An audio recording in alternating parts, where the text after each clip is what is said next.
Our Father in heaven, we praise you, God. Thank you, O Lord, for today. Thank you, Lord, for this time that you have decreed for each and every one of us to be here. Lord, we pray that you prepare our hearts, you condition our minds, our souls, our spirits, oh God, in declaring of who you are in our lives. Lord, I pray that you look into our hearts, examine our hearts, oh Lord, and cleanse us and forgive us of all our sins. May it be the things that we've thought of, we've said, and we've done, which were not pleasing to you. So, Father, forgive us, oh God. Make us even worthy to receive your word. Make us even worthy to stand before you and to express of who you are in our lives. So, Father, I pray that your Holy Spirit will guide us from beginning to the end of our service, and even after our service, Lord God, we have the spiritual edification. That we ask for your Holy Spirit, Lord God, to be not only guiding us, to be even at work within each and every one of us. I pray that everything that we will do today will be pleasing to you, will be glorifying to you. May it be from our singing, our dancing, and most especially, oh God, I pray that every word that comes from Scripture today, from the mouth of Pastor John, will only come from you. I pray that your intended message for each and every one of us today, Lord God, will reach hearts and cause a change in our lives. So, Father in heaven, prepare us. We know, Lord God, that there's nothing we can do without you. We ask for your Holy Spirit to be powerfully at work within us right now and even for the rest of our lives. So we lift everything up to you. In Jesus' name we pray. Amen. Let me read Psalm 150. It says, praise Yah, praise God in his sanctuary. Praise him in his mighty expanse. Praise him for his mighty deeds. Praise him according to the abundance of his greatness. Praise him with trumpet blast. Praise him with harp and lyre. Praise him with tambourine and dancing. Praise him with string instruments and pipe. Praise him with resounding cymbals. Praise him with clashing cymbals. Let everything that has breath praise Yah. Praise Yah.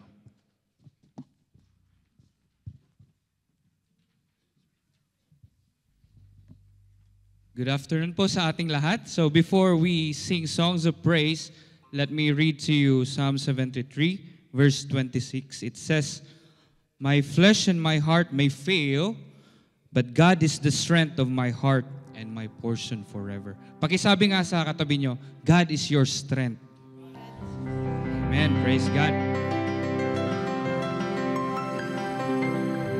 So that means, even when we feel tired, when we feel discouraged or weak, God enables us, and God is the one who keeps us going. So He's our inner strength and our greatest treasure. So as we worship Him today, let's lean on Him, knowing He is enough for us. Let's praise Him.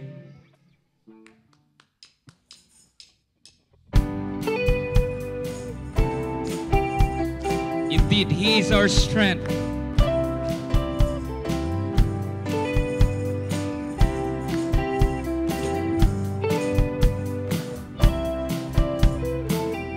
Whom have I in heaven but you? There is nothing on earth I desire beside you. My heart and my strength, many times they fail. But there's one truth that always will prevail. God is the strength of my heart. God is the strength of my heart. God is the strength of my heart and my portion forever. God is the strength of my heart. the strength of my heart. God is the strength of my heart and my portion forever, forever.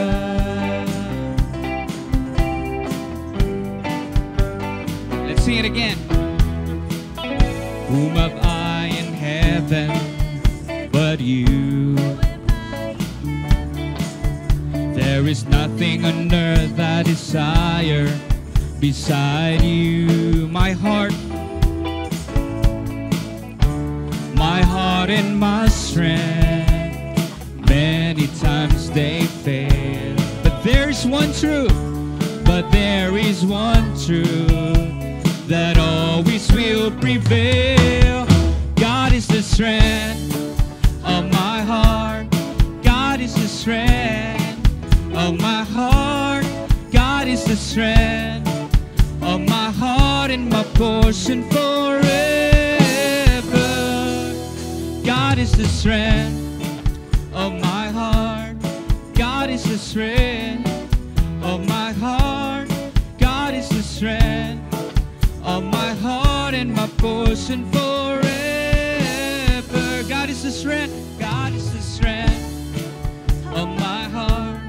God is the strength of my heart. God is the strength of my heart and my portion forever.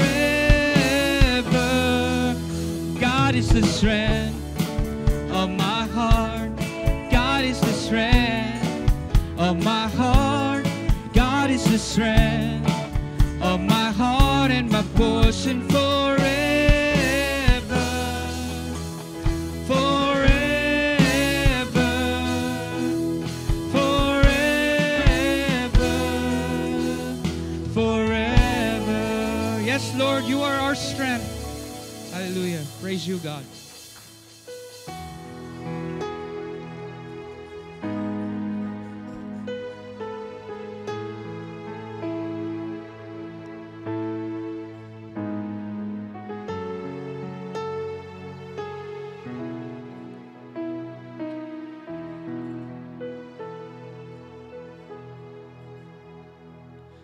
Pure heart, that's what I long for. A heart that follows hard after thee. A pure heart,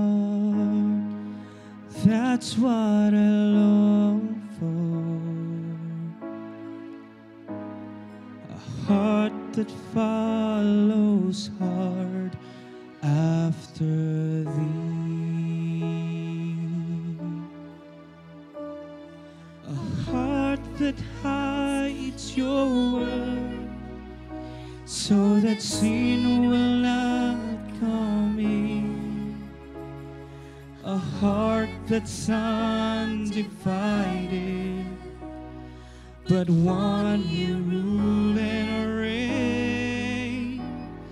A heart that beats compassion, that pleases you, my Lord.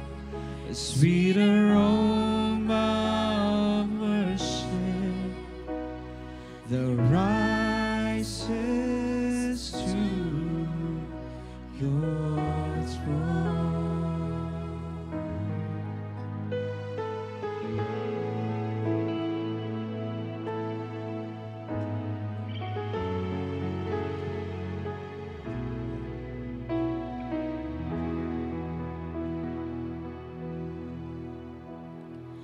Pure heart, that's what I long for.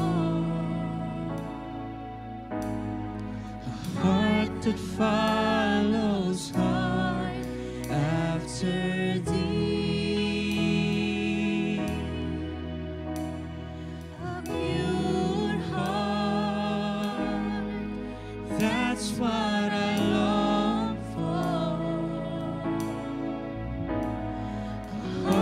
That follows hard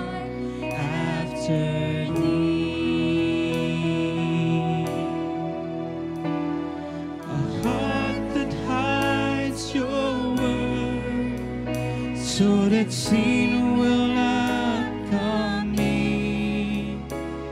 A heart that's undivided, but one you rule and reign. A heart that beats compassion, that pleases you, my Lord, a sweet aroma of worship that rises to your throne. A sweet aroma of worship that rises to your throne.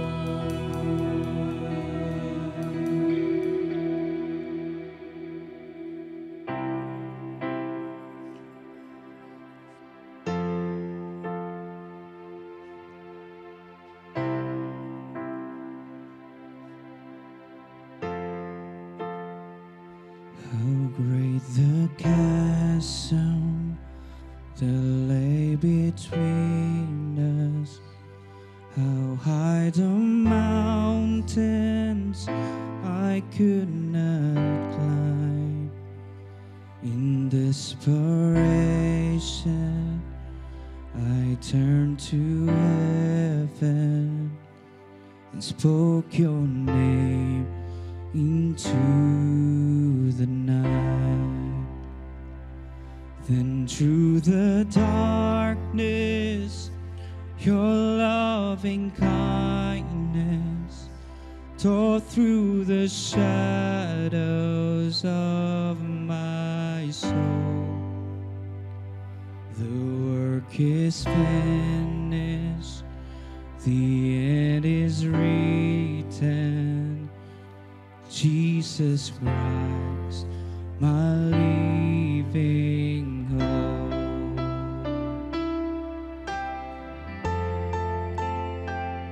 Who could imagine so great a mercy? What heart could fathom such boundless grace? The God of ages stepped down from glory to wear my sin and bear my shame. The cross has spoken, I am forgiven. The King of Kings calls me his own. Beautiful Savior, I'm yours forever. Jesus Christ, my living hope. Let's sing to the Lord. Hallelujah, praise the one who set me free. Hallelujah, death has lost its grip on me. You have broken every chain. There's salvation in your name, Jesus Christ, my living hope. Hallelujah, praise the one who set me free. Hallelujah, death has lost its grip on me. You have broken every chain. There's salvation in your name, Jesus Christ, my living hope.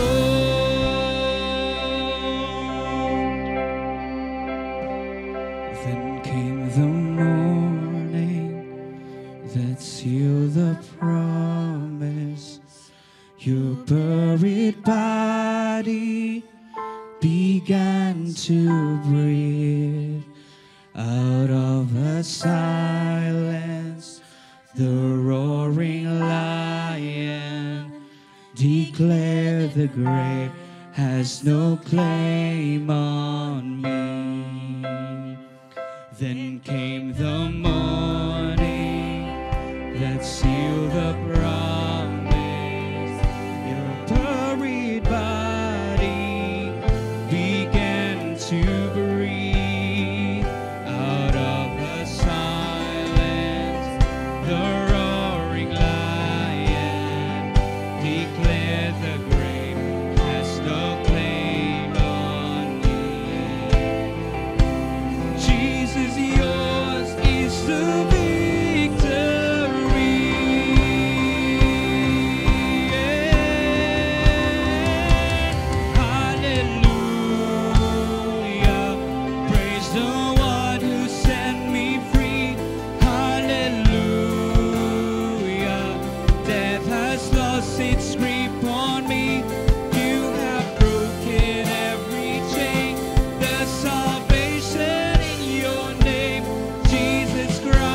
Thank you for the victory we have in you.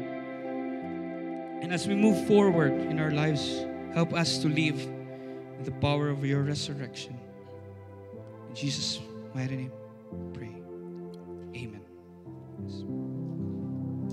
Please remain standing for the reading of His Word. Our scripture for today is found in the book of Matthew, chapter 7, verses 1 to 6, New International Version. Verse 1, "Do not judge, or you too will be judged. For in the same way you judge others, you will be judged, and with the measure you use, it will be measured to you." Verse 3, "Why do you look at the speck of sawdust in your brother's eye and pay no attention to the plank in your own eye? How can you say to your brother, 'Let me take the speck out of your eye,' when all the time there is a plank in your own eye?" Verse 5, "You hypocrite, first take the plank out of your own eye, and then you will see clearly to remove the speck from your brother's eye." Altogether, verse 6, "Do not give dogs what is sacred. Do not throw your pearls to pigs. If you do, they may trample them under their feet and turn and tear you to pieces." This is the word of the Lord. You may all be seated.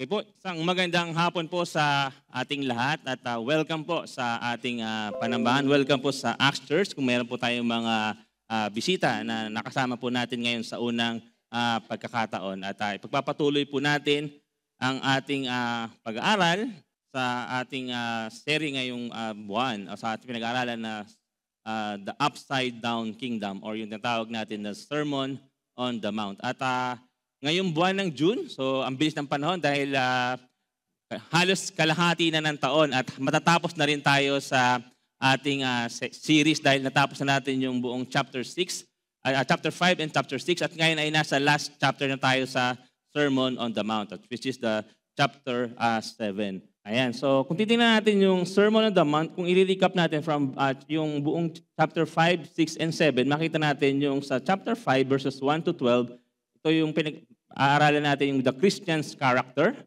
And then sa pangalawa naman ay yung verses 13 to 16, yung you are the salt and light of the world. Nakita natin ito. It is the Christian's influence. Pangatlo naman sa chapter 5 verses 17 to 48, makita natin yung Christian's righteousness. And then sa chapter 6 naman, from verses 1 to 34, ay makita natin yung the Christian's motivation. And then dito sa chapter 7, at ngayon nga pag-aaralan natin ang verses 1 to 6, pero yung sa verses 1 to 12 ay ang the Christian's relationships. And then dun sa verse 13 to 27, which is yung the last mga verses natin pag-aaralan natin for the next 3 weeks, it is the Christian's destiny. So ngayon pag-aaralan naman natin ay yung verses 1 to 6 ng chapter 7. At ang title ng ating series ngayon, ng ating sermon ngayong araw na to ay Bawal Judgmental. So tayo po ay manalangin. Hallelujah, Lord. Hallelujah. Lord, pinupuri ka po namin, sinasamba, dinadakila, Panginoon God. Salamat, Panginoon, sa pagkakataon nito na muli dinala mo po kami sa bulwagang ito, O God, para kami po ay makapagpuri sa iyo, sambahin ka sa Espiritu at katotohanan. At gayon din ay makapag-aral ng iyong salita, O God. Lahat po ng bahagi ng aming gawain sa hapon ito ay sa iyo lamang po namin iniaalay, O God. At Lord, sa pagkakataon na ito, O God, sa aming pong pakikinig na iyong salita, buksan mo po ang aming mga puso, ang aming mga isipan, Lord. At nawa ang mga salita na aming marinig ay tumimo po sa aming mga puso't isipan at mai-apply namin ito para mas lalo kaming lumago sa aming pananampalataya. Kagaya nga po ng aming topic or mensahe sa hapon na ito, God, tulungan mo po kami, Panginoon, na hindi maging judgmental sa aming kapwa, bagkus maging mapagmahal kami sa kanila, O God. Tulungan mo po kami at turuan, Panginoon, kung paano ang tamang approach ng aming pagmamahal at pagpuna sa aming mga kapwa, O God. Maraming salamat, O God. Ito po aming dalangin sa pangalan ni Jesus. Amen.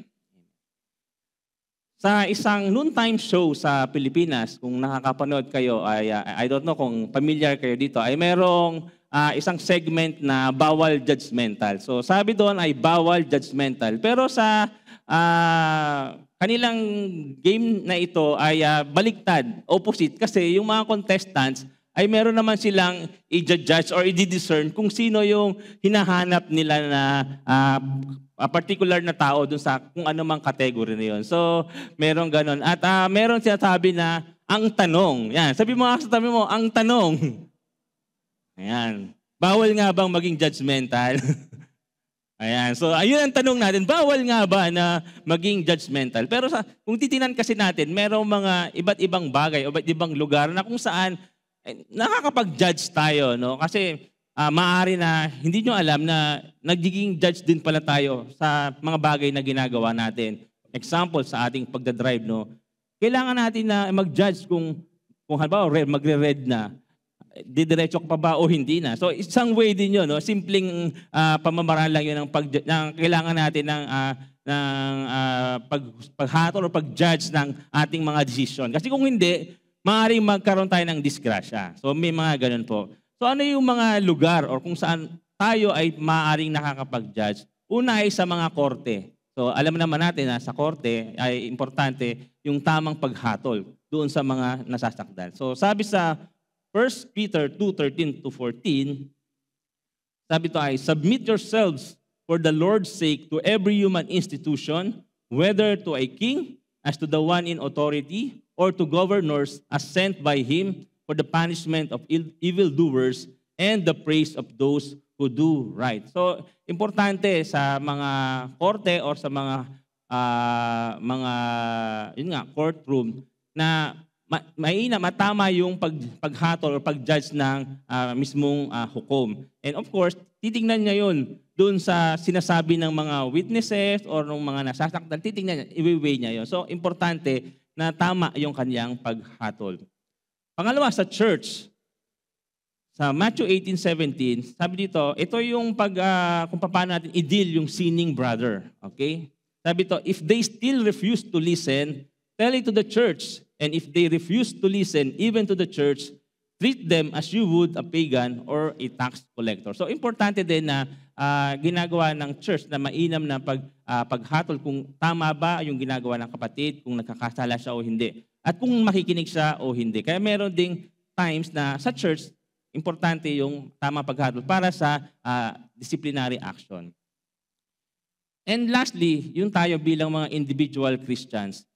So it is our duty as a Christian to constantly judge. So okay lang pala na i-judge nyo yung aming mga tinuturo, or not to judge or to criticize, is to examine kung tama ba yung mga sinasabi ng mga pastor na nagtuturo ito. Di ba dun sa Bereans nga, di ba sa Acts, sabi na yung mga Bereans ay mas noble of character sila sa mga Thessalonians kasi tinitingnan nila, sinusuri nila kung talagang ang sinasabi ni Paul or ng mga nagtuturo, kagaya nga namin, ay tama at naayon sa kasulatan or sa scripture. Yun nga, kung tama in line. At sabi sa 1 Thessalonians 5:21, we are told to examine everything. And sa 1 John 4:1, we are told to test the spirits to see whether they are from God. So talagang kailangan nating suriin, tingnan kung ang sinasabi ba ng mga nagtuturo or kung even sa ating mga life group or sa mga Bible study ay tama at naayon sa salita ng ating Panginoon. And God has given us yung discernment and wisdom para malaman natin kung tama ba o hindi. So, without our courts, wickedness would run rampant. So, kung walang mga korte, maraming mga wickedness na mangyayari. O laganap na siguro yung mga lahat ng kasamaan.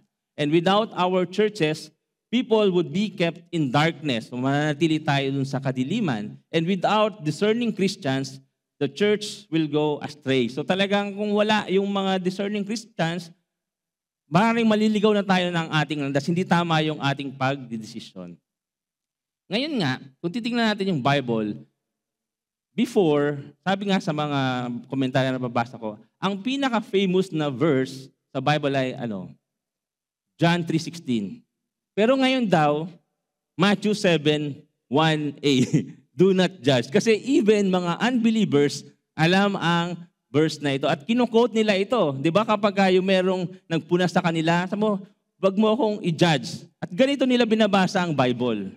Yan, isa lang. Yun lang yung nakikita nila, yung do not judge. Dahil, yun nga, gusto nilang para masabi lang, hindi mo ako pwedeng husgahan dahil hindi ka judge. Hindi ikaw ang Diyos para mag-judge sa akin. Kaya even yung mga, of course, mga unbelievers, ginagamit nila itong verse na ito. And I'm sure, I don't know kung one way or another or mga ibang instances ay nagamit nyo rin ito sa inyong kapwa. Nasabi nyo na, hindi mo ako pwedeng i-judge. Hindi ka judge. Ayan. Parang, tama ba na sabihin natin yon? So yun po ang titingnan natin ngayong araw na ito, yung Matthew chapter 7, verses 1 to 6. Kung titingnan natin yung ating sermon outline, sa verse 1 ay makita natin yung prohibition or yung command and warning patungkol sa sinasabi ng ating Panginoon. Pangalawa is yung reason, bakit nga ba hindi tayo mag-judge? Pangatlo is yung example or yung illustration na ginapit ng ating Panginoon. At yung pang-apat, yung admonition na makikita natin sa verse 5. And lastly, yung clarification. Titingnan natin, contradiction ba itong tinuturo ng ating Panginoon or ito ba ay isang clarification lamang doon sa binanggit niya na command na do not judge. At kung titingnan natin sa New Testament, maraming mga teachings about doon sa judging. Sa 1 Corinthians 2:15 sabi doon, the spiritual person judges all things. Sa 1 Corinthians 5:12 to 13 naman, for what have I to do with judging outsiders? Is it not those inside the church whom you are to judge? God judges those in the outside.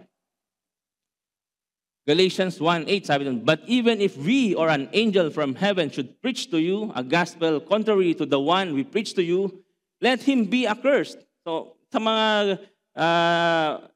nag-share din ng gospel, tingnan natin, tama ba yung binabanggit o hindi? Sa 1 John 4:1, beloved, do not believe every spirit, but test the spirits to see whether they are from God. For many false prophets have gone out into the world. Sa Galatians 2:11, ganito naman sabi, but when Cephas came to Antioch, I opposed him to his face because he stood condemned. Sa Matthew 18:15, ito rin yung sinabi ko kanina about sa church, yung simula nung paano na tayo dapat natin i-correct ang isang kapatid na nagkasala. If your brother sins against you, go and tell him his fault between you and him alone. If he listens, you have gained your brother. And sa John 7, sabi ni Jesus sa John 7:24, do not judge by appearances, but judge with right judgment. And sa Matthew 7:15 to 16, doon sa kasunod na mga verses na pinag-aaralan natin, binanggit din ito ng ating Panginoon. Beware of false prophets who come to you in sheep's clothing, but inwardly are ravenous wolves. You will recognize them by their fruits. So, sa mga verses nito, nakita natin na okay pala na mag-judge. So, hindi naman pala talaga kinondemn or pinagbawal ang mag-judge. So, tingnan natin ulit ang verse 1.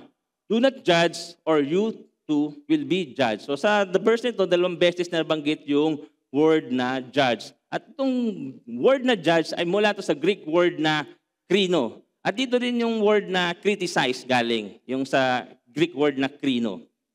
Ano naman ang ibig sabihin ito? It is to set apart so as to distinguish, decide, separate. Di ba yun nga yung pag nag-judge tayo, titingnan natin kung nadidistinguish natin ano ba yung tama o mali or nasa-separate natin yung mga bagay-bagay.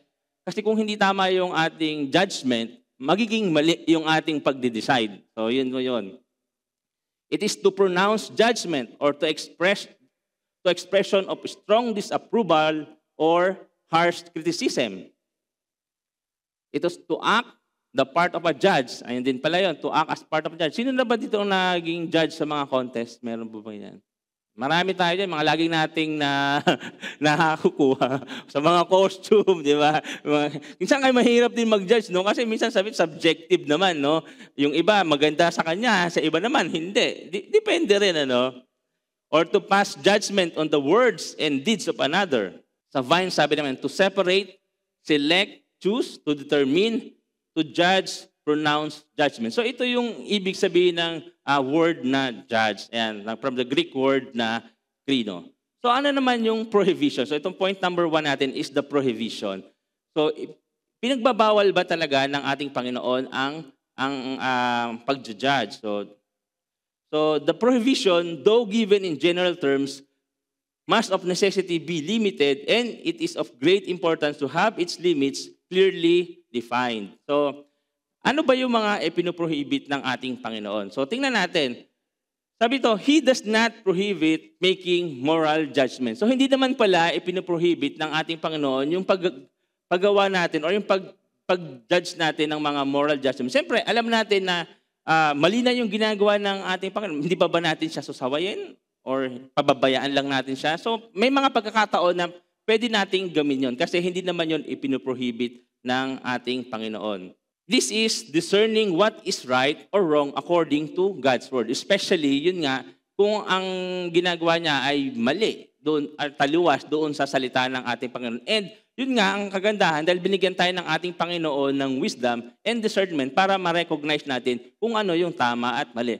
Matakot tayo kapag hindi natin na-recognize kung ano yung tama sa mali. Kung alam mo na ito yung tama, tapos ang ginagawa mo pa rin ay mali, ibig sabihin, mali na yung judgment mo. Kaya nga sabi sa John 7:24, sabi natin, stop judging by mere appearances and make a right judgment. Kaya okay, basta ang ating judgment ay tama. At hindi tayo nagbe-base doon sa judgment, ang nag-judge tayo based doon sa panlabas na appearance lang. Diba? Kasi minsan sabihin natin, ang ganda ng postura nito, yung suot niya palaging maayos, siguro napakayaman talaga niya, no? Parang ganyan. Tapos yung isa parang normal lang yung mga sinuot, siguro talaga wala na itong makain, no? O kaya talagang naghihirap na siya. Based on appearance, parang ginudge na natin ang isang tao, which is mali naman yon. Sa Ephesians 5:11, sabi dito, have nothing to do with the fruitless deeds of darkness, but rather expose them. Ito naman doon nga, sa mga salita or doon sa mga ginagawa na ng mga tao, pwede naman natin siyang expose. Pero of course, in a manner, in a way na hindi naman talaga mapapahiya yung tao na yon. So alam natin yung tamang approach. So titingnan din natin yon mamaya. So pangalawa naman, He does forbid a critical, ito naman pala yung critical and judgmental spirit. May mga tao kasi na hyperly or overly critical. Yung sobrang critical sa mga bagay-bagay sa mga tao. Na-experience nyo na ba yun na natingnan kayo mula ulo hanggang paa na parang talagang sinusuri yung bawat parts ng inyong katawan. Di ba may mga tao na parang ganun? And parang namang kasama yung tao yun. Parang, ano naman to, napaka-judge. Yun na siya yung judgmental. Parang tinitingnan ka, sinusuri ka. Ayan. So, very critical yung tao ng mga ganon. And they are very judgmental. Sabi sa Romans 14:10, why do you judge your brother? Or why do you look down on your brother? Di ba yung mga ganun, parang talagang tiningnan ka. Kulang na lang, sabihin, umuwi ka. Parang ganyan. At mayroong pang binababa talaga tayo. For we will all stand before God's judgment seat. So bakit nga ba natin i-judge yung kapatid natin or yung brother natin? Lahat naman tayo uupo sa judgment seat. At isa lang ang tunay na judge. Diba? So tingnan din natin yung mga bagay. What Jesus did not mean doon sa verse 1. So Jesus was not saying that we should never question or criticize someone or their behavior. So hindi naman pala sinasabi ng ating Panginoon na we should never criticize or question someone sa kanilang mga behavior. Pangalawa, this is not saying also that we should not practice church discipline today. So, importante pa rin na ina-exercise natin or pina-practice natin yung church discipline. It is a way to correct someone. Of course, kailangan natin yon para ma-correct yung ating kapatid. Pangatlo, it is also not saying we should not toy with those in darkness. Huwag natin silang hayaan lang na nananatili doon sa sitwasyon or sa kadiliman na kanyang kinalalagyan. Of course, dapat tinutulungan natin. Kasi yun nga yung message din ng Ninong Freddy kagabi, we should grow in our spiritual life. Mag-grow tayo, mag-glow tayo, di ba? At patuloy tayong humayo.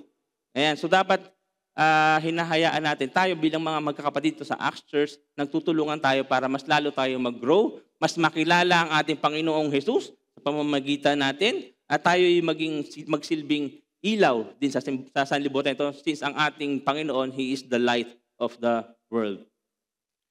Or, nor does this imply that we should not expose yung mga false teachers. So, ibig sabihin, hindi rin pala yun, ibig sabihin na hindi natin sila na-expose. Kasi dapat, dahil nga mapanuri tayo, sinusuri natin, tama ba yung mga pinapakinggan natin? Or yung mga, kasi minsan may mga pinapakinggan tayo or mga pina-follow tayo ng mga teachers. So, dapat, sinecheck din natin, tama ba yung mga sinasabi ng mga preacher na yun or mga teacher na yun?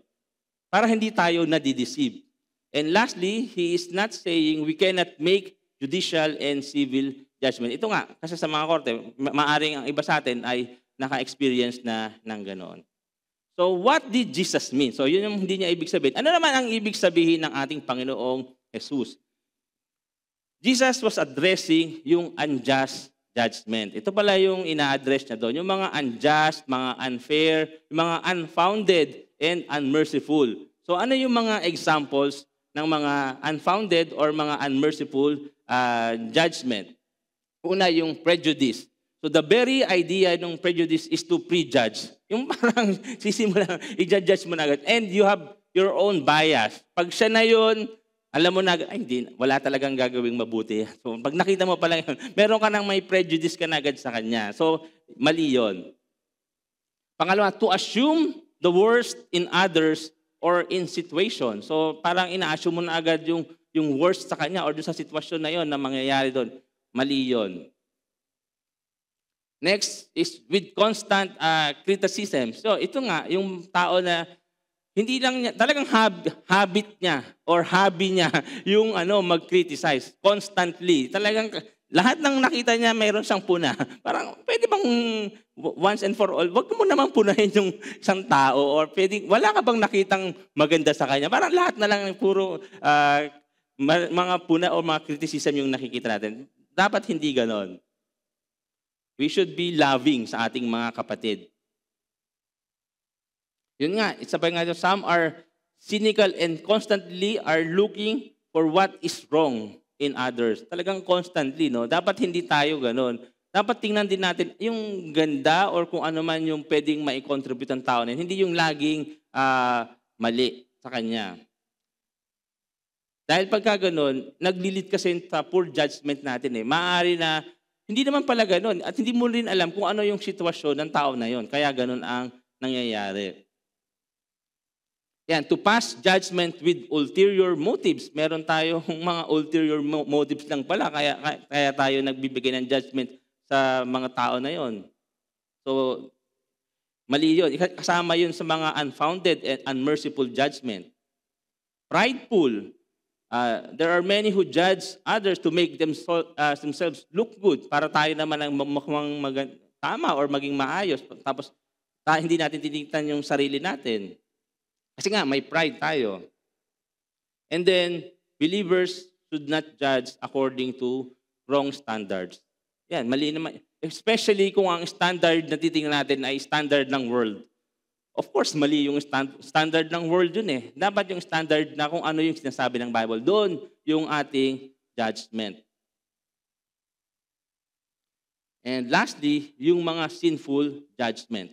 Ano yung mga type ng sinful judgment? Ito yung mga superficial judgment. It is a judgment based on yung appearance. Kaya nga sabi dun sa John 7:24, we should not make judgment based on appearance, but we should make right judgment. Last week ba yun or 2 weeks ago yata, mayroong customer sa office namin. May pumunta siya doon. Jogging pants nga siya, naka-jogging pants, tapos naka-t-shirt at naka-sombrero. So, ganun. Kasi nandun ako sa baba ng office sa reception. Kaya nakikita ko yung mga pumapasok at na mga bumibili ng mga pabango o kaya relo or ganyan. So, parang sabi ko, okay. Tapos ano pa siya yung medyo mahaba yung balbas niya. Dugyot. Sabi ko, ganun. Parang kung titingnan mo, yun nga, hindi siya good customer. Tapos, the next day, bumalik yung kasi nalaman ko, bumili pala siya ng relo. Which is napakamahal ng relo namin, which is like 1,000 BD, yung pinakamura. So parang, nagkamali ako ng pag-judge sa kanya na, ano pala siya, good customer. Tapos ako, tinignan ko sa appearance. Dahil ganun, di ba? Parang akala natin, normally, yung mga nakapostura, sila yung pagpumunta sa mall, talagang bibili nila yung mga branded na mga gamit, ganyan. Tapos yung mga hindi, parang ginajudge agad, di ba? Mostly kasi sa mga retails, parang ganun, di ba? Yung pumapasok sa mga shop ng alahas, parang yung mga ine-entertain nila, yung mga nakapostura, yung mga ganyan. Tapos yung mga hindi nakapostura, hindi na-entertain. Pero hindi nila alam, sila pala yung mga good buyer or mga customer, di ba?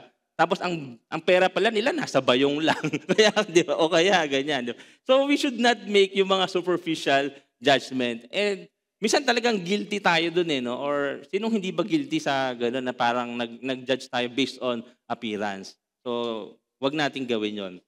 Yung hypocritical judgment, ito naman yung nagja-judge tayo na tayo na naman pala, gano'n ang ginagawa natin. Ikaw mismo, baka nga mas malala ka pa dun sa tao na ginajudge mo. So, dapat hindi natin ginagawa yon. Next is harsh and unforgiving judgment. Yan, we should be always gentle toward everyone. Huwag naman tayong masyadong harsh. Parang grabe naman yung pag-judge natin or pag-criticize natin sa mga tao. Maging gentle din naman tayo. Meron din niyang kabaitan. Ito yung self-righteous judgment. Yung lagi parang ikaw na yung tama. Laging sila yung mali. And then, untrue judgment. Ayan, yung mga hindi naman totoo. Yung parang nag-i-slander na. Yan, yun yung mga hindi dapat natin ginagawa. Sabi nga sa Titus 3:1, slander no one. So, dapat hindi natin ginagawa yung mga ganung bagay. And then yung unfair judgment. Yan, kasi minsan we are judging them unfairly, yung mga tao. Parang may mas pinapaboran tayo. So, dapat hindi natin yan ginagawa. Okay? So, warning. Kasi nga doon sa prohibition to, there's a command, do not judge, and there's a warning. So we break this command when we think the worst of others, when we only speak to others of their faults, yung laging fault lang nila yung tinitingnan natin, yung sinasabi natin, ikaw kasi ganyan ka. Lagi ka na lang mali. Oo nga, lagi na lang ako mali, ikaw na lagi tama. Parang ganyan, di ba? When we judge the hidden motives of others, parang ginajudge mo agad yung mga hidden motives nila. We judge an entire life only by its worst moments. Parang minsan lang nagkamali, buong buhay niya na, ginudge mo na, ganyan ka na kasi bata ka pa lang, ganyan ka na. Hindi naman. Parang dahil lang sa isang simpleng pagkakamali, at sinabi mo pa na, hanggang pagtanda mo, ganyan ka na. Diba? Parang sobra naman yon. Di ba pwedeng magkamali at mag-repent, magbago, di ba? Yan, sabi nga, don't judge me, you don't know me, no? Yan. Di ba? Ano ba yung mga famous lines na mga, don't judge the book by its cover or by this cover. Mga ganun, nakikita niyo naman. Don't judge me because you're not the judge. Ayan. O kaya, don't judge me because you don't know the criteria for judging. Di ba? Naririnig niya yung mga ganyan. Kasi wag nga naman, di mo naman alam yung criteria for judging. So we judge others without considering ourselves in the same circumstances. Yung maaring hindi natin alam yung sitwasyon nila. Maaring nandoon tayo sa ganong sitwasyon. And then, we break this command when we judge others without being mindful that we ourselves will be judged. So, hindi natin alam. Tayo rin pala i-judge. So, yan. Nabibreak natin itong command na ito kapag ginagawa natin yung mga ganun. And we must remember that we are not all the same. Yan. Una, we have different family issues. Iba-iba yung ating family backgrounds. Iba-iba yung pinanggalingan nating mga probinsya or mga lugar, mga ganyan. Or yung Pilipinas, iba-iba. Parang nadya-generalize natin, pagka mga taga-North, mga ano talaga yan, matataas yan kasi taga sa North nga sila matataas yan.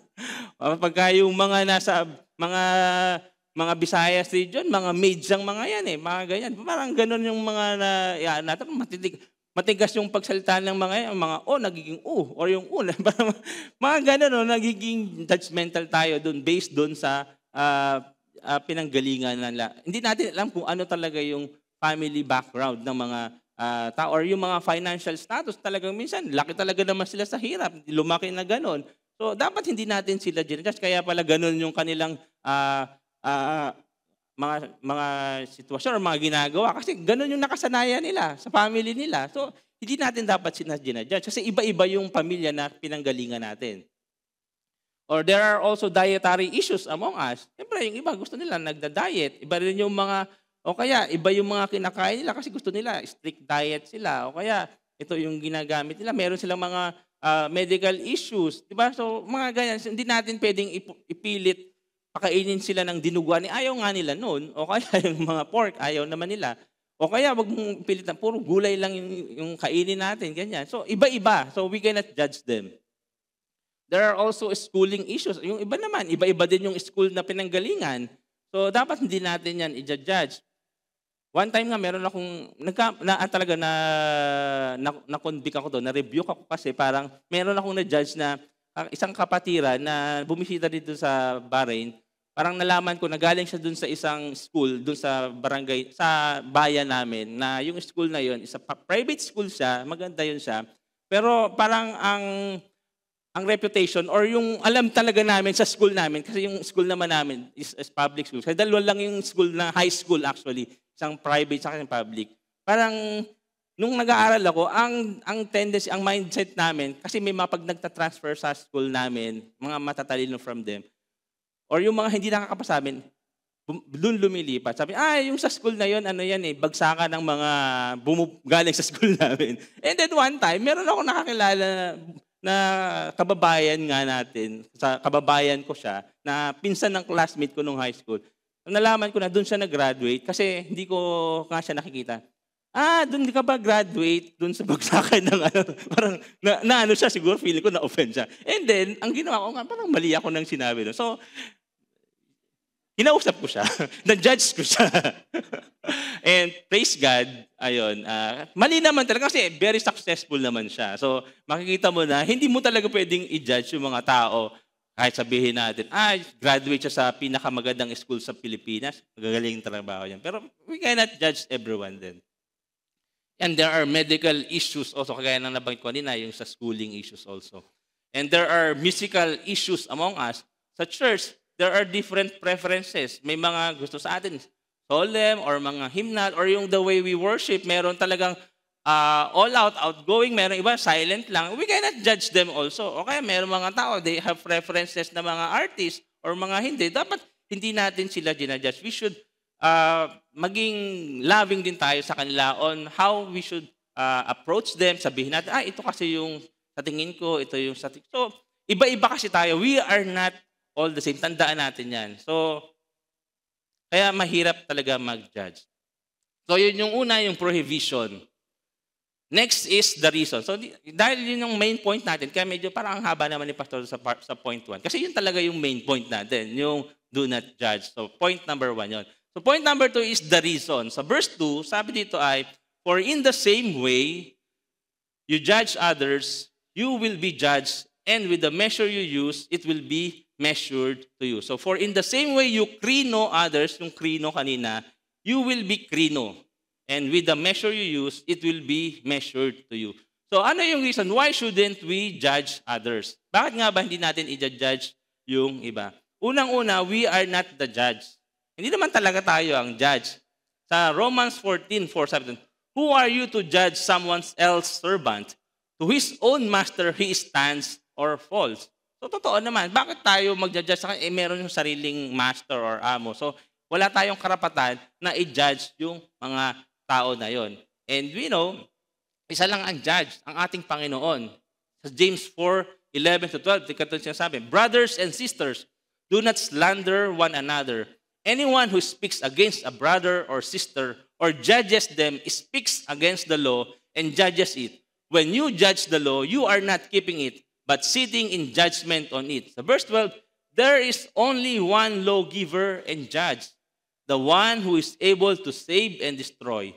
But you, who are you to judge your neighbor? So lagi nating tatandaan yan. There is only one judge at na nakakaalam ng lahat sa atin, nakikita kung ano yung mga iniisip natin, mga gagawin pa lang natin. So We are not to judge others based on yung mga unfounded or unmerciful judgment.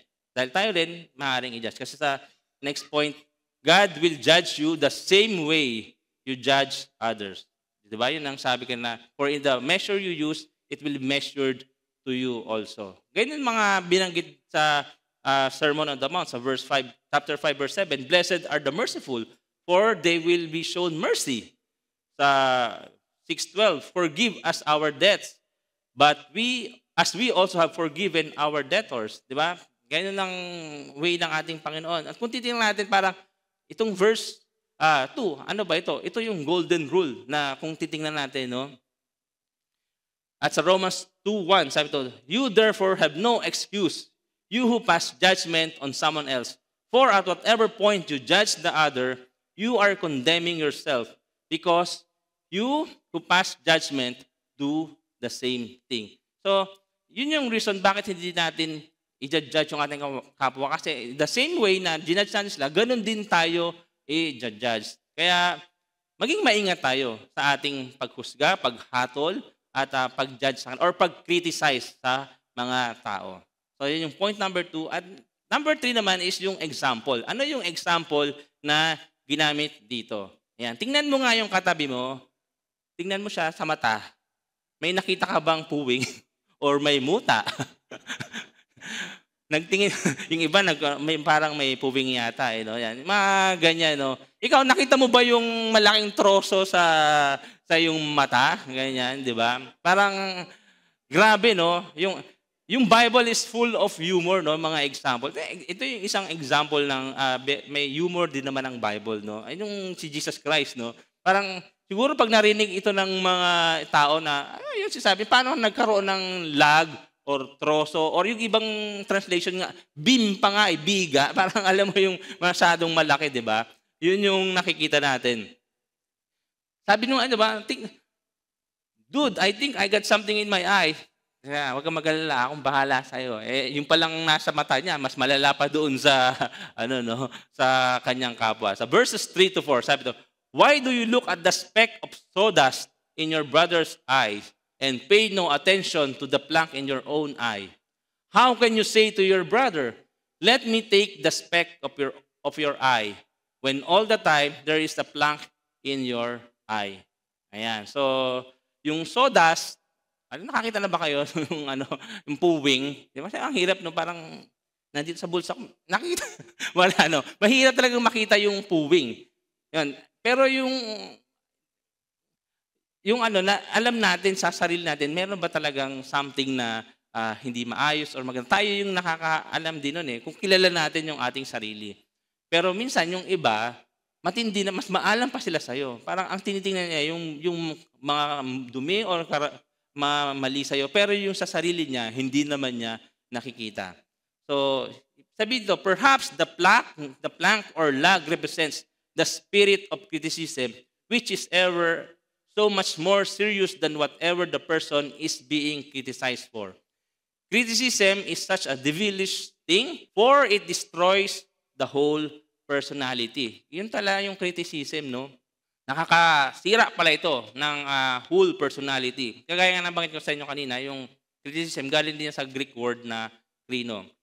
So, there are several reasons why we tend to judge and criticize others. So, may mga reason bakit nagkikriticize tayo or nagja-judge tayo sa iba. Una, it boosts our own self-image. Diba? Parang, siya, ako, mas okay ako sa kanya. No?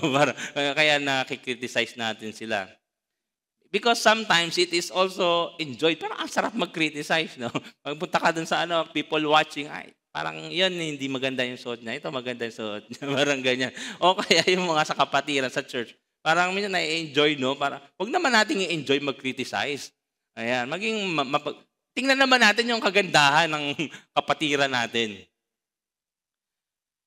Criticism makes us feel that our own lives are better than the person who failed. Sometimes ganun pala, no? Parang naisip mas na better pa yung ating buhay sa ating kapwa. Criticism helps us justify the decisions we have made and the things we have done throughout our lives. So, nag-justify pa pala ito yung ating mga decisions na ginawa. Criticism points out to our friends how strong we are. Yan, it points out parang gaano tayo kalakas. And sometimes, it is an outlet for hurt and revenge. Parang naging outlet pa yun para sa ating mga nararamdaman and for revenge, di ba? Minsan ganun no? Yun yung criticism.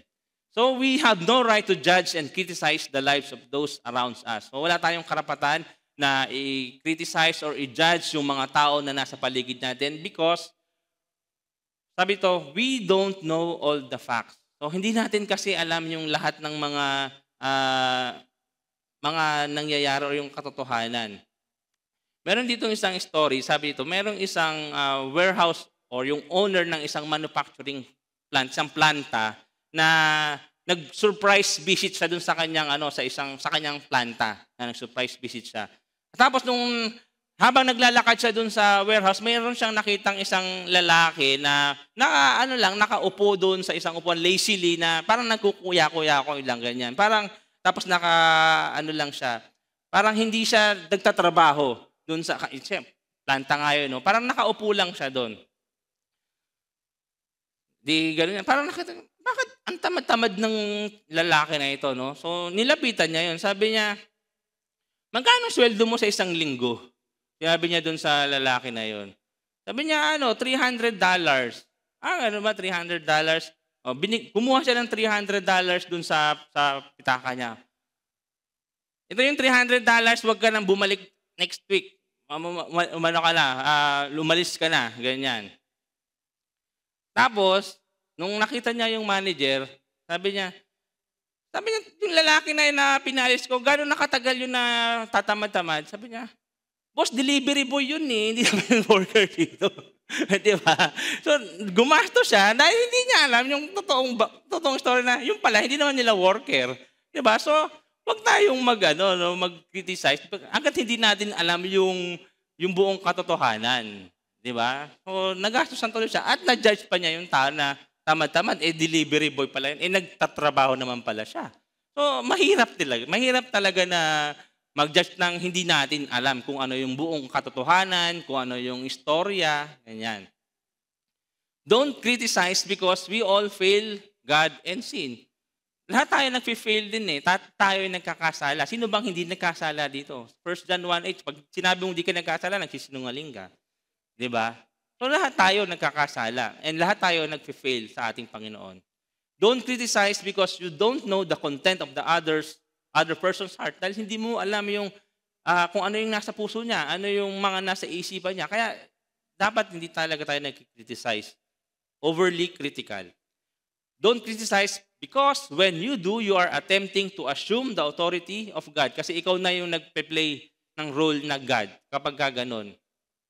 And then don't criticize because one day you will face God in judgment yourself. So dahil tayo mismo, maghaharap tayo sa ating Panginoon. Sabi ni Richard Strauss, negative criticism is a poison that kills the enthusiasm of Christian leaders and hinders the progress of God's work. So ito pala yung nagiging problem sa negative criticism. It hinders yung progress ng God's work.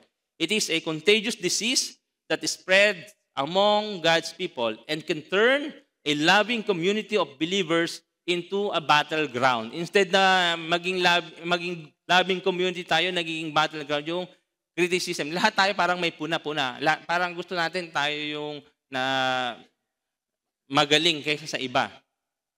It is a sledgehammer that breaks marriages, homes, and lives into little pieces. That is why Jesus said, don't judge. Stop dwelling on the flaws in others, real or perceived. Kung totoo man or hindi, wag na natin wag tayong mag-dwell dun sa mga flaws na mayroon sa ating kapwa. Ayan. So, mas mag-dwell tayo, mas tingnan natin kung ano yung sa sarili natin.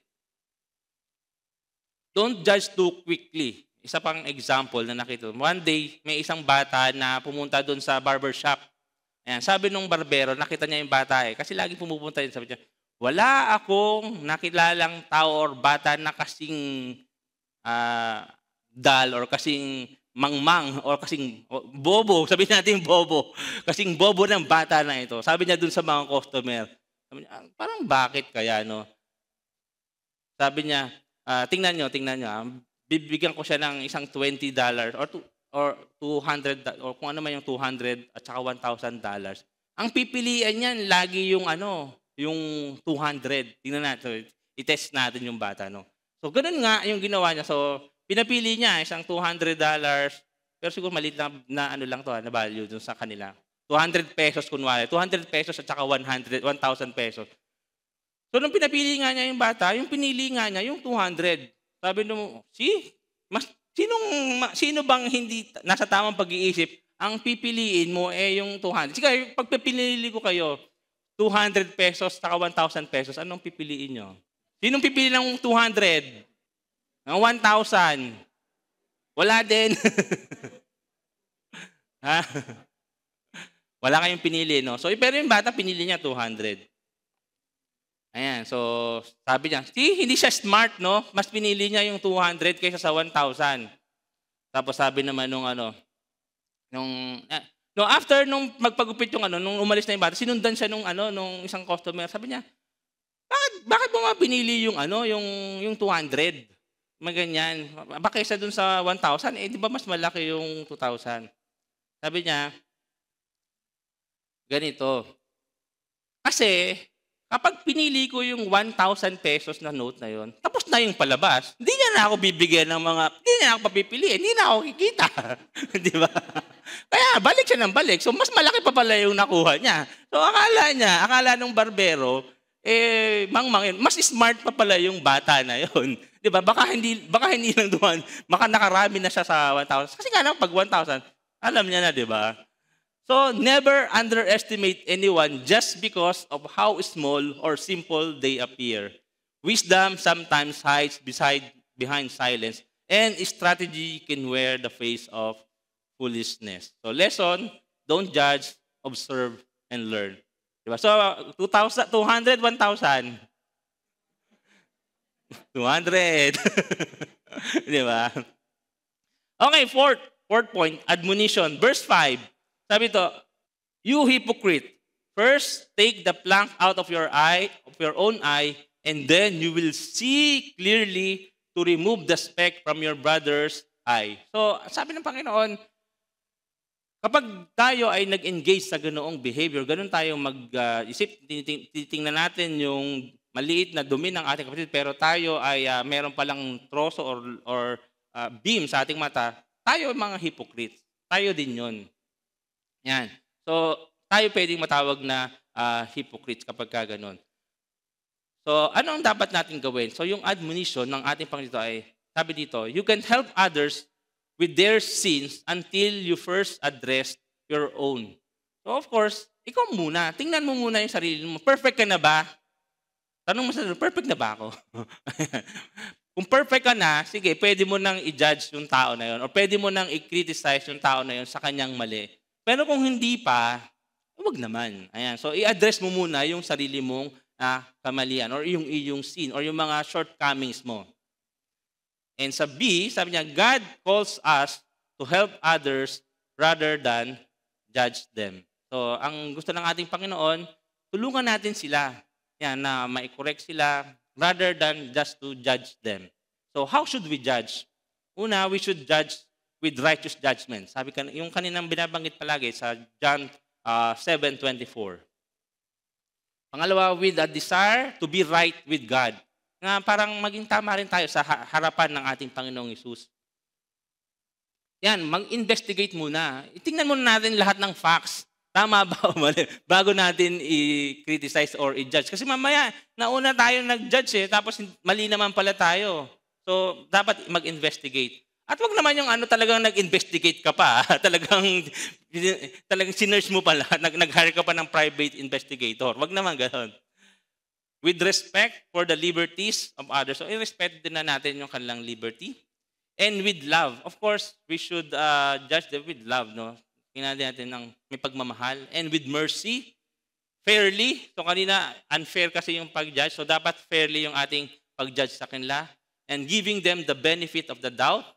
And also the way we would want me to be judged. Ganun din sa, of course, yung kanina sa verse 2. And with a view toward eternity na someday tayo rin haharap at mag-i-judge tayo ng ating Panginoon. And if we have received yung just criticism, yung tama naman, yung fair ang criticism, ito yung dapat maging response natin.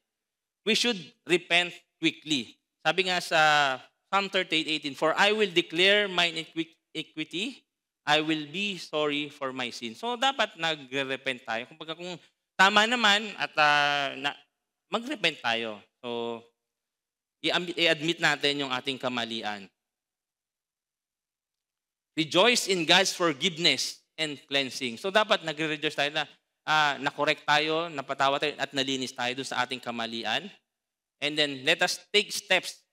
Of course, hindi naman po pwede na in-admit natin, wala tayong gagawing pagbabago. So we should change also for the better. Mas mag-improve na tayo. And we should thank God and our critic. Pasalamatan natin ang Panginoon na mayroong nagko-correct sa atin, may ginamit ang Panginoon para tayo ay maitama dun sa mga kamalian natin. Kapag naman unjust, naka-receive na ba kayo ng mga gantong criticism, yung mga mali? Parang na-judge ka lang talaga kasi unjust yung kanyang criticism. Sabi ito, don't blow it off. Look for the nugget of truth. Huwag mo na masyadong ipalaki. Baka naman nga meron, di ba? So, tingnan mo ano ba yung kabutihan or ano yung kagandahan na makikita doon. Next is, speak honestly with your critic concerning this criticism. It could be that we can both learn. So, makipag-usap tayo ng maayos. Speak the truth in love dun sa tao na yon na nag-criticize sa atin. Maaring meron din siyang hindi alam o at least na-explain natin yung side natin at siya din naliwanagan. At tayo din, at least na-correct. Do not be overwhelmed or discouraged by the criticism. To do so would be a sinful. Ayun nga, parang very reactive naman tayo. Sobra naman yung pagre-react natin sa criticism. Huwag naman ganun. And then focus rather upon the imputed righteousness of Christ. And remember, if we are crucified with Christ, then we are dead. And that means we will not allow criticism to cause us to react a sinful manner. So kapag dapat hindi ang ating pagre-react sinful naman. Okay mag-react pero tama ring approach. So yun ang dapat nating tingnan. And lastly is the clarification, the verse 6. Do not give dogs what is sacred. Do not throw your pearls to pigs. If you do, they may trample them under their feet and turn and tear you to pieces. So yung sacred dito, yung mga holy things. And then yung pearls, ito yung mga divine truths, yung mga gospel, ganyan. Sabi dito, wag nating ibigay sa mga aso yung mga holy things or yung mga sacred things. Kasi during the Old Testament times, alam natin, yung dogs kasi during those times, ay hindi naman yung kagaya ng mga aso ngayon na yung cute-cute, di ba? Yung sino mga aso na sobrang cute, di ba? Hindi ganoon kasi yung mga aso nung unang panahon, mga scavengers sila, yung talagang mga pakalat at kung ano-ano yung mga kinakalkal nila. And ganoon din yung swines or yung mga baboy, di ba? Hindi rin unclean din na animals ang tingin sa kanila. Di ba? So yun ang ibig sabihin dito. Kaya wag daw nating ibigay yung mga sacred things and yung mga divine truths sa kanila. Sa just to sa mga aso, sa Philippians 3:7, watch out for those dogs, those evildoers, those mutilators of the flesh. And sa 2 Peter 2:22, of them the proverbs are true. Sa a dog returns to its vomit, sa Proverbs 26:11 din yan galing. And a soul that is washed returns to her wallowing in the mud. So yung aso tsaka yung baboy, ganun sila, di ba? Yung aso, kinakain niya ulit yung kanyang sinuka. Tapos yung mga baboy, di ba? Parang nag-enjoy siya dun sa dumi, di ba? Parang, kaya hindi natin dapat ibinibigay yung mga sacred things at saka yung mga holy things sa kanila. So ano yung point na makita natin ito? Christians are to make judgment concerning those who want the gospel and those who do not. So dapat meron tayong clear judgment or discernment dun sa mga tao na sino ba talaga yung nakikinig or may gusto dun sa gospel. Believers should not display the truth of God before those who are obviously unresponsive to it. Siyempre, no, hindi naman ibig sabihin na hindi na tayo dapat mag-share ng gospel. So, dapat may discernment din tayo kung sino ba. Kasi minsan, ilang beses mo nang shinera, wala talagang response. Sabi nga, it is not right to give the gospel repeatedly to those, or repeat or over and over again, to those who clearly and antagonistically reject it. This is spiritual discernment or sensible criticism. So, meron din tayong discernment na binigay sa atin ang ating Panginoon. Yun yung sinasabi dun sa verse 6. So, ano naman yung gagawin kung ayaw talaga? They refuse to be helped. So, you cannot force the gospel on people. Hindi mo pwedeng i-force sa kanya yung salita ng ating Panginoon, yung mabuting balita sa mga tao na talagang nire-refuse nila.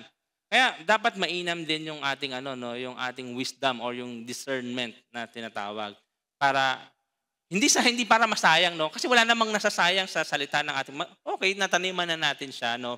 Kumbaga maging maingat. Wag naman yung wala na talaga siyang interest, gusto mo pa din, di ba? So maging rin tayo, maging maingat tayo. Do not engage those who treat the gospel with contempt. Ayan, di ba? Hindi na shake the dust off of your, parang gano'n na lang. Kung wala na, ayaw talaga niya. Pwede naman, marami pang iba. Yun ang lagi nating isipin. Then understand the supreme value of following Jesus and God's word. So we must understand yung value talaga nung pagsunod natin sa ating Panginoong Jesus. Kaya importante na na-discern natin yon. Kanino mo ba dapat i-share yung gospel?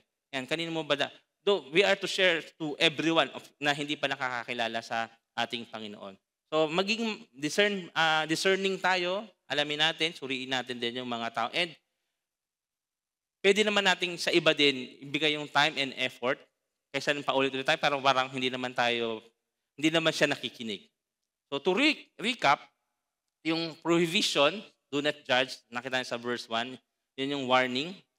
And then yung reason, bakit tayo hindi mag-judge, so naipakita din natin yon. Dahil hindi naman tayo ang toong judge, there's only one judge. And then yung example, which is dapat tingnan natin muna yung sarili natin bago tayo magpuna or mag-judge sa iba. And then yung admonition na binigay ng ating correct natin yung ating sarili. Hindi natin, kumbaga, check natin, tayo ba mismo namumuhay tayo ng tama or nasa katwiran or naayon sa salita ng ating Panginoon. And then we can help others kasi yun naman ang kailangan. And then yung clarification, which is we should not give yung mga sacred things or yung mga divine truth dun sa mga tao na hindi naman ayaw naman talaga nila. And dinagdagan ko lang isa, yung the holy discernment. We should have this holy discernment. So therefore, live with holy discernment. Judge yourself rigorously first. Approach others with humility and a heart for restoration. Exercise God-given wisdom to protect what is sacred. Let our discernment be holy, humble, and helpful, not hypocritical. So let us pray for godly wisdom, yung discernment, para makita natin ano ba talaga yung tama at makikita natin na hindi tayo magiging overly critical or hypocritical or hypercritical dun sa mga tao na nasa paligid sa atin. Let us always live with holy discernment. So in conclusion, we must not be self-righteous, judging others inappropriately. Consider if you are using a judgment that you would want applied to yourself before you apply to others. So let us always consider it. Ito bang judgment na bibigay ko sa kanya? Ito rin ba yung gusto kong i-apply sa akin? So don't be hypocritical in your teaching or application of God's words to others. This should be the nature of our teaching and preaching. We are able to say these important words of God to others because we have first let these very words of God hit our hearts first. Kumbaga, bago natin to i-share, ituro sa iba, tayo kasi yung una na natuturuan eh. Especially, ako nga, di ba inaaral ko to, oo nga, ako nagiging judgmental din pala ako sa iba. Hindi ko alam na gano'n. So, dapat ako din, nagpapasuri ako sa ating Panginoon. So, tayo din, pag nagtuturo tayo, gano'n din, wag tayong judgmental masyado, wag tayong overly critical. But this does not mean that we do not make any spiritual judgment. So hindi naman ibig sabihin na hindi na tayo dapat magkakaroon ng judgment. So dapat meron tayong spiritual judgment. We are required to make righteous judgment. We are not naive about what we are doing. We know that we are people who are not going to listen. We know that there are people who do not want to hear and will not respond. There are people who will show contempt for God. We shake the dust off of our feet and work with those who are responsive to the gospel message of repentance and salvation. So, let us have this discernment, holy discernment, para maging maayos ang ating judgment sa paligid, sa mga tao. And let us not be overly critical. Yan. Let us not be too much judgmental. Let us be loving. Mas maging mapagmahal tayo to correct and to, yun nga, to admonish yung mga kapatiran natin. Especially yung alam natin. Kasi hindi naman natin alam lahat yung kalalagayan ng mga tao. Sometimes may mga tao na alam natin yung nangyayari. We can be loving sa pagkukorek sa kanila. And may this sermon, may this teaching today ay maging helpful sa atin kung paano tayo maging labing at maging magbigay ng judgment sa ating kapwa. So, yan po. And if we have questions sa ating SG, ito po yun. And yun, maging labing po tayo. Yun yung maging labing tayo sa ating kapwa bago tayo mag-pass ng judgment. So, let's pray. Hallelujah, Lord. Hallelujah. Lord, maraming salamat, Panginoon, sa hapon na ito na ibigay niyo po sa amin, O God. Lord, patawarin niyo nga po kami, Panginoon, kung meron kaming mga critical na attitude, masyado kaming mapanuri sa aming kapwa, naging judgmental kami sa aming kapwa, Panginoon God, na hindi namin nakikita yung mali sa amin, bagos ang mas nakikita namin ay ang mali sa aming kapwa, Lord. Patawarin niyo nga po kami, Panginoon God, at tulungan niyo po kami, Panginoon, na magkaroon ng holy discernment, ng wisdom, Panginoon God, para sa mas maayos namin na maipakita yung aming pagmamahal sa aming kapwa, O God. At hindi kami laging mag-judge sa kanila based on their appearance, Panginoon God. But we know na yung wisdom na meron kami na nagmumula po sa inyo, makatulong po ito to help us, Panginoon, na mag-grow kami lalo sa aming pananampalataya at mas maging loving kami sa aming kapwa. Maraming salamat, Panginoon. Aming dalangin, pangalan ni Jesus. Amen. God bless po. Yan po, bawal maging judgmental, but be a good judge. Sabi nga na. Attracted din po ako sa message ni Pastor John tungkol doon sa judgmental when you it will be measured on you. Same thing in tithes and offering. Di ba? But in Proverbs 3 from verse 9 to 10, it says that, honor the Lord with your wealth, with your first fruit of all crops, then your barns will be filled to overflowing, and your vats will brim over with the new wine.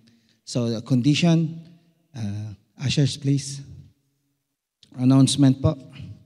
Happy birthday po kay Sister Shalom Estalio. Yan. And karagdagan po sa ating announcement. After ng worship service po natin, mayroon po tayong isasagawang SPED. Spiritual edification. Hindi po special education. Kasi kanina po nalilito rin ako eh. But it's a spiritual edification. It's long awaited po ito kasi it's been 3 years na po ang Acts. That will be i-announce nila about the policies and the membership. Okay? Ha? 2 years pa naman? Feeling ko 3 years na eh. Okay pa. Ayada Ministry po, mayroon po silang special number.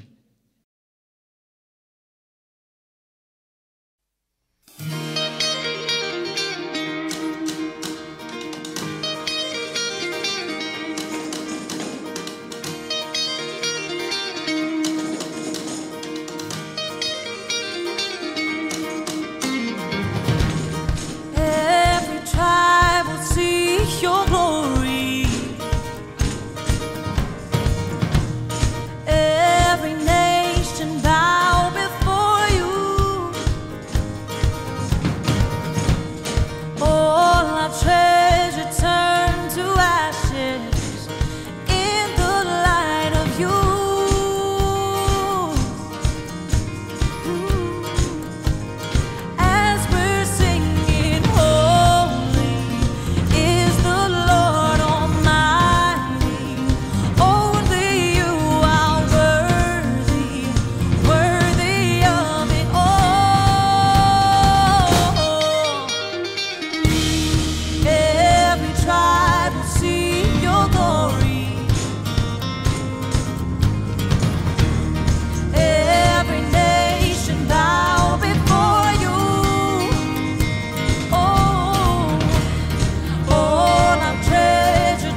tinatawagan ko po si Sister Camille at saka si Pastor Genesis, ay Brother Genesis po.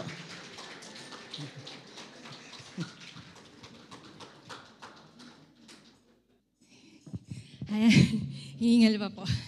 Good afternoon, everyone. Ayan, today is a day of thanksgiving and celebration.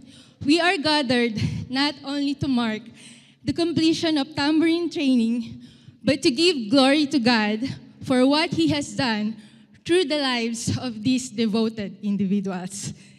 Over the past few months, our tambourine students have faithfully committed themselves to learning not just techniques and routines, but also the meaning behind each tambourine patterns, their biblical references, and how to worship the Lord with greater understanding and excellence through this beautiful form of praise. As Psalm 149 verse 3 says, "Let them praise His name with dancing and make music to Him with tambourine and harp."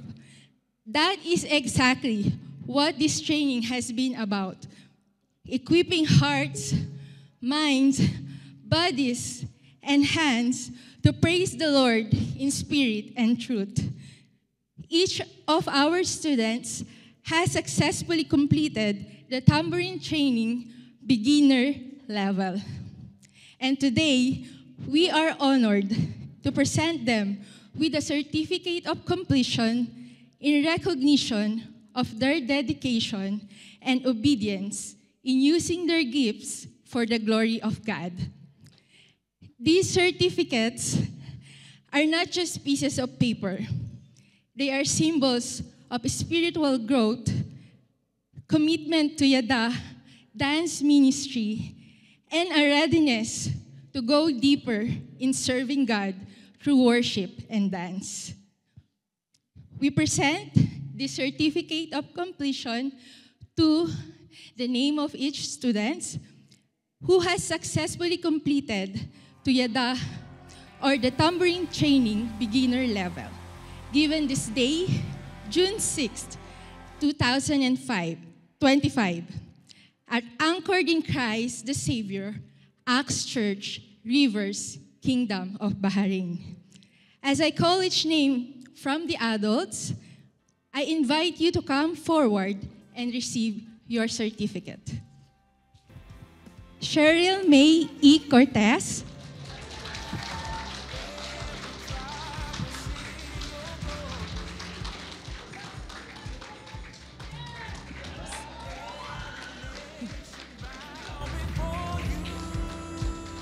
Ranela Karen M. Espiritu,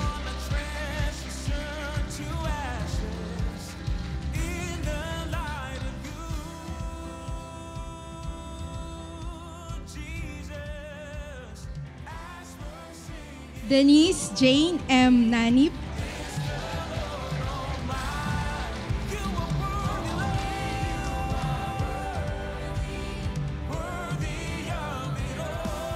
Mary Jane E. Tijano,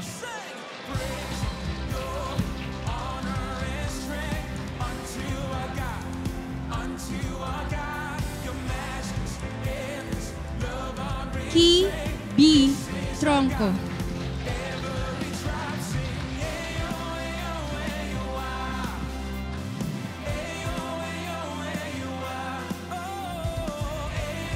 and now to our kids who graduated last year, we will be also presenting their certificates of completion.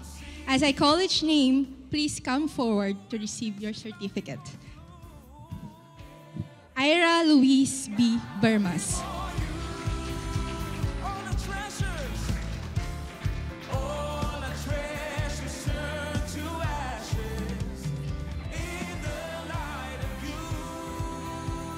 Rain Louise B. Bermas,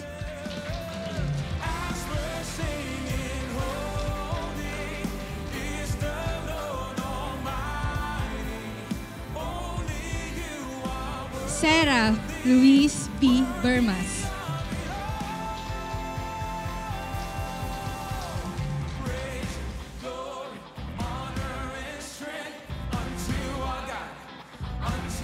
Gailen Andrea A. Dulay. Ito siya, nasa bakasyon.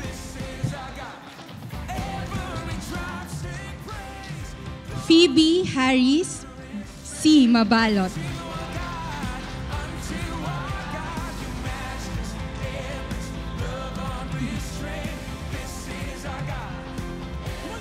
And last but not the least, our little worshiper, Isabella N. Santos.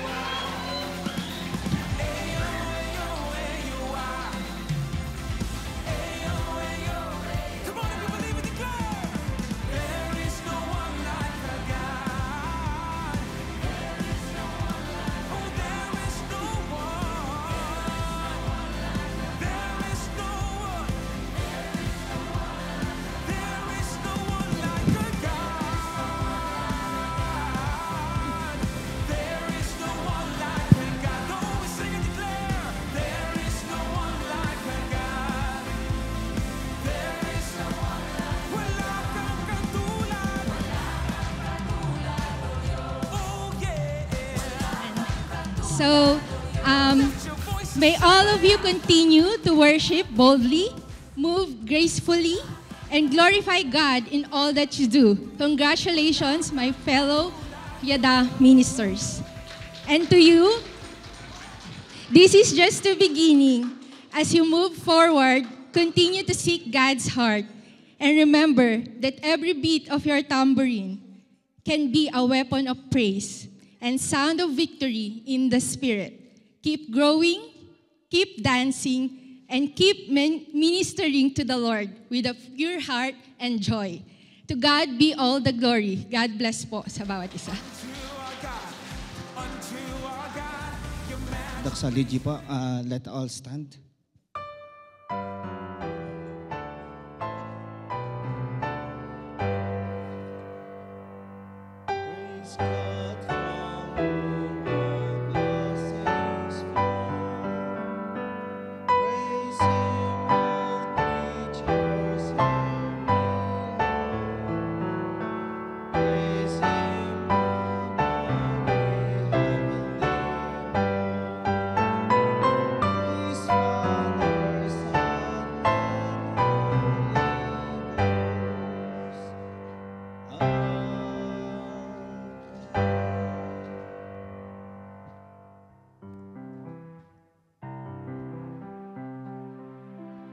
Tuloy po tayong umawit sa ating Panginoon.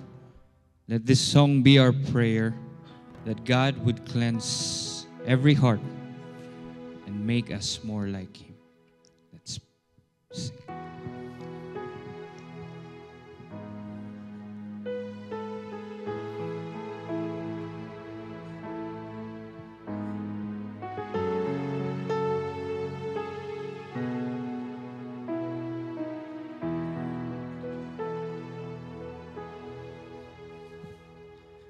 Pure heart, that's what I long for. A heart that follows hard after thee. A pure heart, that's what I long for. That follows hard after thee. A heart that hides your word, so that sin will not come near. A heart that's undivided, the one you rule and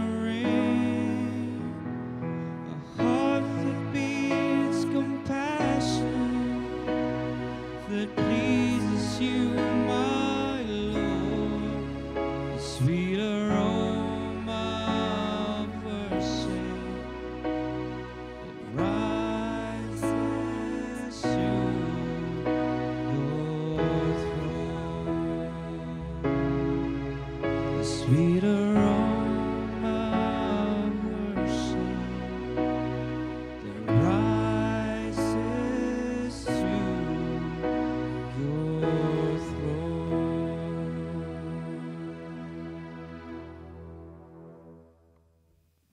gusto ko lang i-acknowledge yung baptism natin kahapon, yung mga candidates.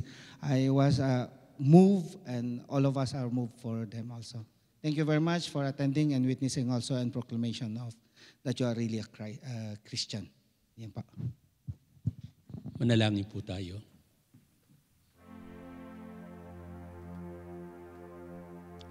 Father, hayaan niyo po na patuloy namin naisin bawat isang naririto, bawat isa na tumatawag sa inyo ng Ama.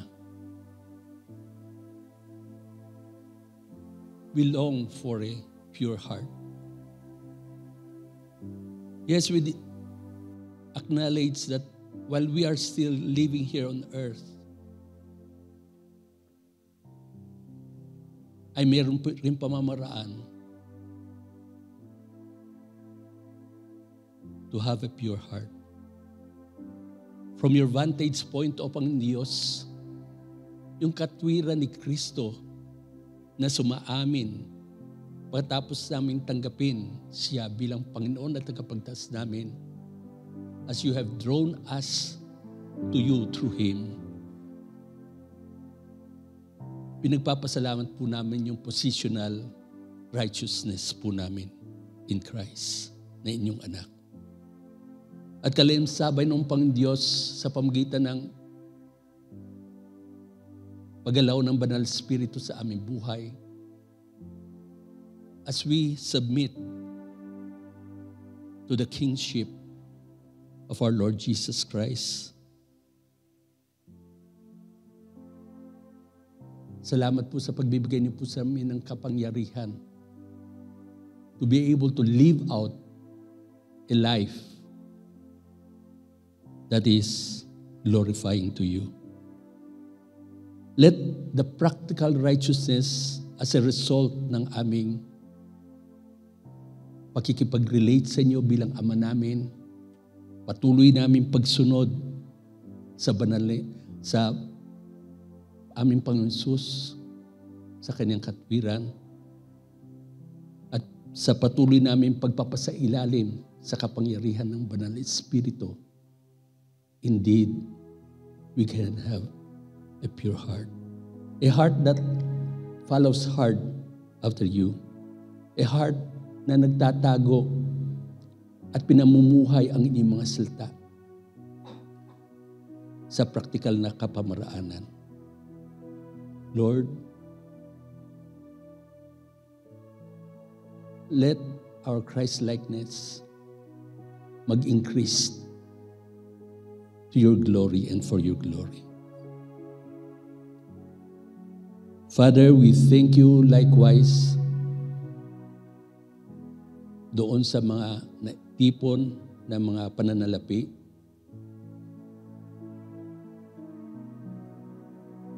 As a means para maitaguyod ang inyong gawain, isang kapahayagan ng aming pagmamahal sa inyo. And thank you, Father, for giving us the cheerful hearts upang magbigay out of our hearts dahilan sa inyong kabutihan. Salamat po, Panginoon Diyos, sa YADA, sa lahat ng mga nag-graduate. Salamat rin po, Panginoon Diyos, sa mga nagsisunod sa tubig ng bautismo. Salamat po, Panginoon Diyos, sa patuloy na paggalaw niyo po sa bawat ministry ng iglesyang ito, that at the end of the day, you are the audience. You are the recipient, Panginoon. Salamat, Panginoon Diyos, for giving us an opportunity to serve you in different ways according to the giftings that you have given to us. We pray, even as we live at mag-conclude sa worship service na ito, ay patuloy namin kasama kayo. We will continue to pursue you. We will continue to keep your words sa mga puso po namin. Thank you for speaking to us even at this point. Hayaan niyo po na we will abound in love in God's love toward our fellow men, maging sa lalo tigit sa mga kapatiran namin, mga members of the household of faith. At hayaan niyo po, Panginoon Diyos, na sa susunod pang bahagi ng gawain, magmula sa fellowship, around the table, then sa spiritual edification na gawain, samahan niyo po kami. At ngayon, ang pag-ibig ng Diyos Ama, ang biyaya na bumula sa Diyos Anak, at ang papatnubay ng Diyos Espiritu Santo, ang sumabawat isa sa atin, ngayon at magpakailanman. Amen. Praise God!